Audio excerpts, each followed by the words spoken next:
সূর্যদীঘল বাড়ি এর লেখকের নাম কি? আবু ইসহাক।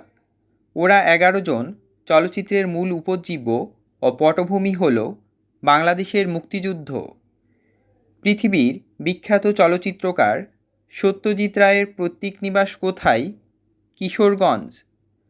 বাংলাদেশে জুম চাষ হয় কোথায়? বান্দরবান। কত সালে কৃষি শুমারি অনুষ্ঠিত হয়নি? 2015 সালে। বাংলাদেশে জুম চাষ হয় কতটি জেলায়? 3টি। ম্যানিলা কোন ফসলের উন্নত জাত?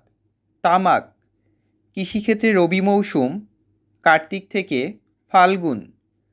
প্রধান বীজ উৎপাদনকারী সরকারি প্রতিষ্ঠানের নাম কি? বিএডিসি। বাংলাদেশের পরমাণু কৃষি গবেষণা ইনস্টিটিউট কোথায় অবস্থিত? ময়মনসিংহ। ঝুম বলতে কী বোঝায়? এক ধরনের চাষাবাদ।